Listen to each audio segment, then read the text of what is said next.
जी dear students, welcome back. आप projectile motion की एक टाइप को समझ चुके हैं, अंडरस्टैंड कर चुके हैं, हॉरिजॉन्टल प्रोजेक्टाइल। अभी हम लोग प्रोजेक्टाइल की सेकेंड टाइप जो है, जिसे हम लोग ऑब्लीक प्रोजेक्टाइल कहते हैं, इसको डिस्कस करेंगे। अब जरा सोचें, क्या ये बात जरूरी है कि आपने जब भी किसी ऑब्जेक्ट को प्रोजेक्टाइल मोशन में थ्रो करना है तो आप पहले इस ऑब्जेक्ट को लेके कुछ हाइट पे जाएं और वहां से जाके आप इसको along the horizontal axis throw करें? तो डेफिनेटली ऐसा जरूरी नहीं है। जब भी आपने कभी किसी ऑब्जेक्ट को प्रोजेक्टाइल में थ्रो करना होता है तो उसके लिए जरूरी नहीं है कि आप उस ऑब्जेक्ट को हाइट पर लेकर जाएं, बल्कि आप ग्राउंड लेवल पे खड़े होकर भी उस ऑब्जेक्ट को प्रोजेक्टाइल मोशन में थ्रो कर सकते हैं।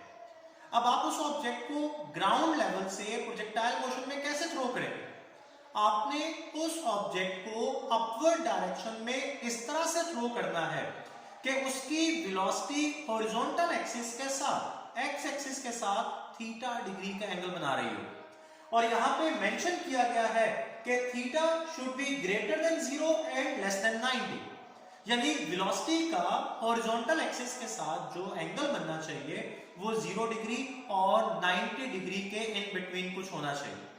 इसकी रीजन क्या है? अगर एंगल 0 डिग्री हो जाएगा तो इसका मतलब होगा कि आपने ऑब्जेक्ट को हॉरिजॉन्टली थ्रो किया, तो वो अगेन हमारे पास वन डायमेंशनल मोशन बन जाएगी। अगर आपने ऑब्जेक्ट को इस तरह से थ्रो किया कि उसकी वेलोसिटी हॉरिजॉन्टल एक्सिस के साथ 90 डिग्री का एंगल बनाया, तो इसका मतलब आपने उसको वर्टिकली अपवर्ड डायरेक्शन में थ्रो कर दिया। तो जब आपने उसको वर्टिकली अपवर्ड डायरेक्शन में थ्रो किया तो ये भी वन डायमेंशनल मोशन होगी, ये टू डायमेंशनल मोशन नहीं होगी। यहां पे ये चीज क्लियर कीजिएगा कि one dimensional motion projectile motion का स्पेशल केस हो सकता है। जब आप हायर क्लासेस में जाते हैं तो वहां पे वन डायमेंशनल मोशन को प्रोजेक्टाइल मोशन के स्पेशल केस के तौर पर डिस्कस किया जाता है। तो बहरहाल हम यहां पे वापस आते हैं और हम कहते हैं कि जब आप किसी ऑब्जेक्ट को ग्राउंड लेवल से इस तरह से थ्रो करें कि उस ऑब्जेक्ट की वेलोसिटी हॉरिजॉन्टल एक्सिस के साथ 0 डिग्री और 90 डिग्री के बीच में कोई एंगल बना रही हो, तो उस ऑब्जेक्ट की मोशन हमारे पास इस अंदाज में बनेगी और ये इस ऑब्जेक्ट की जो मोशन होगी ये प्रोजेक्टाइल मोशन कहलाएगी।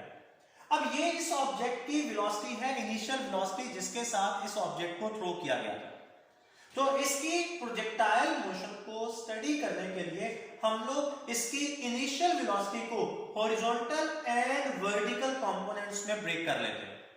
तो जब आप इसको हॉरिजॉन्टल कंपोनेंट में लिखते हैं तो VIX is equal to VI cos theta, x component की हम बात कर रहे हैं। आप जानते हैं कि x component cos of theta के साथ लिखा जाता है। VIY y कंपोनेंट की बात कर रहे हैं तो y component sin of theta के साथ लिखा जाता है, तो VI sin ऑफ थीटा। अब आपने ये कहा कि along the horizontal axis, along the horizontal direction कोई फोर्स एक्ट नहीं करेगी। तो जब अलोंग द हॉरिजॉन्टल एक्सिस कोई फोर्स एक्ट नहीं कर रही होती तो इसका मतलब आप चाहे इनिशियल हॉरिजॉन्टल वेलोसिटी की बात करें, आप चाहे फाइनल हॉरिजॉन्टल वेलोसिटी की बात करें, हॉरिजॉन्टल वेलोसिटी ने कांस्टेंट रहना है तो हमारे पास जो VI cos थीटा होगा ये सेम रहेगा। तो initial horizontal velocity and final horizontal velocity ये दोनों कांस्टेंट होते हुए VI cos थीटा के इक्वल होंगे। But along the vertical axis हमने कहा था कि ग्रेविटी की फोर्स एक्ट करती है, और जब along the vertical axis gravity की फोर्स एक्ट करती है तो इसका मतलब कि initial vertical velocity and final vertical velocity same नहीं होंगे।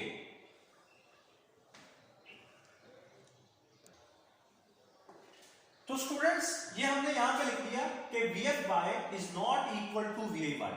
एक बार फिर हम लोग first equation of motion use करेंगे ताकि हम VFY को फाइंड कर सकें। अब की बार यहां पे माइनस VFY माइनस GT लिखा गया। हम यहां से देखते हैं जब आपने ऑब्जेक्ट को अपवर्ड डायरेक्शन में थ्रो किया तो उसकी initial velocity, instantaneous initial velocity, बिल्कुल स्टार्ट वाले लम्हे में उसकी जो इनिशियल वेलोसिटी थी वो अपवर्ड डायरेक्शन में थी। तो इनिशियल वेलोसिटी अपवर्ड और ग्रेविटी एक्ट करती है डाउनवर्ड। तो जब G इनिशियल वेलोसिटी के ऑपोजिट आ गया तो हमें G को नेगेटिव रखना होगा, तो इसलिए यहां पे G की वैल्यू नेगेटिव ली गई है। तो हमारे पास आ जाएगा VFY is equal to VI sin theta minus GT। अब इसके बाद जब आपने वेलोसिटी का मैग्नीट्यूड फाइंड करना है, जब आपने वेलोसिटी का मैग्नीट्यूड फाइंड करना है तो आप जानते हैं वेलोसिटी एक वेक्टर क्वांटिटी है, तो इसके x कंपोनेंट का स्क्वायर प्लस इसके y कंपोनेंट का स्क्वायर अंडर रूट, तो ये हमारे पास इसकी वेलोसिटी का मैग्नीट्यूड आ जाएगा। अब बच्चों जब आप किसी भी ऑब्जेक्ट को प्रोजेक्टाइल मोशन में थ्रो करते हैं, this is very important point, तो हर पॉइंट पे उसकी वेलोसिटी सेम नहीं रहेगी, बल्कि जैसे जैसे वो ऑब्जेक्ट ऊपर जा रहा है वेलोसिटी चेंज हो रही है, हाईएस्ट पॉइंट पे वेलोसिटी कुछ और है और जब वो नीचे आ रहा है तो फिर भी उसकी वेलोसिटी चेंज हो रही है। तो इसको थोड़ा अंडरस्टैंड कीजिएगा, बहुत इंपॉर्टेंट कॉन्सेप्ट है। सबसे पहले आपने ये चीज ध्यान में रखनी है कि हाईएस्ट पॉइंट पे जो प्रोजेक्टाइल है उसकी वेलोसिटी जीरो नहीं है। आमतौर पर हम ये कहते हैं कि जब किसी ऑब्जेक्ट को प्रोजेक्टाइल मोशन में थ्रो किया गया, जब किसी ऑब्जेक्ट को वर्टिकली अपवर्ड फेंका गया, तो हाईएस्ट पॉइंट पे जाके वो एक लम्हे के लिए रुकता है, तो हम हाईएस्ट पॉइंट पे उसकी वेलोसिटी जीरो लेते हैं। लेकिन ये हम तब लेते हैं जब हमने ऑब्जेक्ट को वर्टिकली अपवर्ड डायरेक्शन में थ्रो किया होता है। तो यहाँ पे हम ऑब्जेक्ट को वर्टिकली तो नहीं थ्रो कर रहे, हम तो उसको इस तरह से फेंक रहे हैं कि उसके पास दो मोशंस हैं, तो उसकी वेलोसिटी के भी दो कंपोनेंट्स हैं, x component and y component. तो हाईएस्ट पॉइंट पे वेलोसिटी का वर्टिकल कंपोनेंट तो जीरो हो सकता है, बट वेलोसिटी का हॉरिजॉन्टल कंपोनेंट जीरो नहीं होगा। तो इसका मतलब हाईएस्ट पॉइंट पे प्रोजेक्टाइल की वेलोसिटी जीरो नहीं होगी, बल्कि हाईएस्ट पॉइंट पे प्रोजेक्टाइल की वेलोसिटी हॉरिजॉन्टल होगी। और यहां पे चूंकि इसकी वेलोसिटी का एक कंपोनेंट जीरो हो चुका है, तो अब मैं ये बात कह सकता हूं कि इसकी वेलोसिटी हाईएस्ट पॉइंट पे जीरो नहीं है बट मिनिमम है, क्योंकि वेलोसिटी का एक कंपोनेंट जो है ये जीरो हो चुका है, vertical component, but horizontal component तो जीरो नहीं हुआ, तो हाईएस्ट पॉइंट पे इसकी वेलोसिटी मिनिमम है। अब दो पॉइंट्स ऐसे हैं, point of launch and just before hitting the ground, और आपको नजर आ रहा है कि ये दोनों का लेवल सेम है। तो इन दोनों पॉइंट्स के ऊपर ना तो हॉरिजॉन्टल कंपोनेंट वेलोसिटी का जीरो है और ना वेलोसिटी का वर्टिकल कंपोनेंट जीरो है, तो इसका मतलब इन दोनों पॉइंट्स के ऊपर जो वेलोसिटी होगी ये मैक्सिमम होगी, क्योंकि यहाँ पे VFX भी एग्जिस्ट करेगा, VFY भी एग्जिस्ट करेगा, तो V का मैग्नीट्यूड हमारे पास मैक्सिमम आ रहा होगा। तो फिर हम लोग कह सकते हैं कि हाईएस्ट पॉइंट पे प्रोजेक्टाइल की वेलोसिटी मिनिमम तो होती है बट जीरो नहीं होती, और at the point of launch and just before hitting the ground, इन दो पॉइंट्स के ऊपर प्रोजेक्टाइल की वेलोसिटी मैक्सिमम हो जाएगी। अब इसके बाद अगर आपने वेलोसिटी की डायरेक्शन फाइंड करनी हो तो इसके लिए आप क्या करेंगे? अब इसके लिए आप एक फॉर्मूला जो चैप्टर नंबर 2 में भी पढ़ के आए हैं, tangent inverse y component over x component, तो VFY ओवर VFX यहां पे लिख दिया गया। अब ये नीचे जो मैंने डायग्राम बनाई है ये भी बहुत इंपॉर्टेंट है।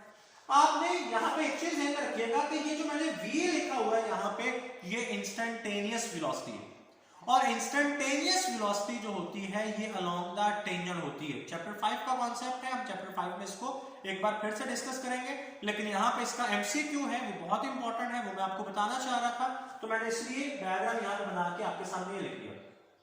बच्चों जब ये बॉल या ऑब्जेक्ट ऊपर की तरफ जा रहा है तो इसकी इंस्टेंटेनियस वेलोसिटी का, ये हॉरिजॉन्टल एक्सिस मैंने बनाया, तो इसकी इंस्टेंटेनियस वेलोसिटी का हॉरिजॉन्टल एक्सिस के साथ बनने वाला एंगल डिक्रीज कर रहा है। जैसे देखते हैं यहाँ पे इंस्टेंटेनियस वेलोसिटी अपवर्ड है, तो ये मैक्सिमम एंगल है 90 डिग्री। यहाँ पे इंस्टेंटेनियस वेलोसिटी इस डायरेक्शन में आ गई, ये हॉरिजॉन्टल एक्सिस है, ये एंगल जो है ये 90 डिग्री से डिक्रीज कर गया।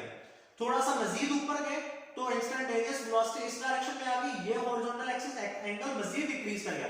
हाईएस्ट पॉइंट पे सारी की सारी वेलोसिटी हॉरिजॉन्टल हो जाती है, तो एंगल जीरो हो जाएगा।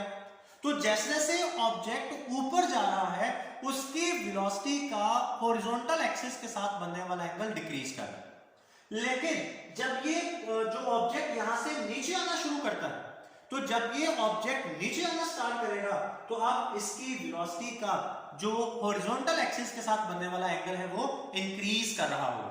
तो यहां पे लिखा हुआ है कि when object is going upward angle of v is decreasing, और ये याद रहे कि एंगल आप मेजर कर रहे हैं विद द हॉरिजॉन्टल एक्सिस और विद द एक्स एक्सिस। और यहाँ पे जब ऑब्जेक्ट डाउनवर्ड डायरेक्शन में आ रहा है तो v का जो एंगल है ये क्या कर रहा है, ये इंक्रीज कर रहा है। ये बहुत इंपॉर्टेंट पॉइंट्स हैं दोनों जो आपको एंड पे बताए गए हैं, और उम्मीद है आप इसको अच्छे से अंडरस्टैंड करेंगे। और इनको आप अपने पास नोट भी कर लेंगे। और अल्लाह हाफिज।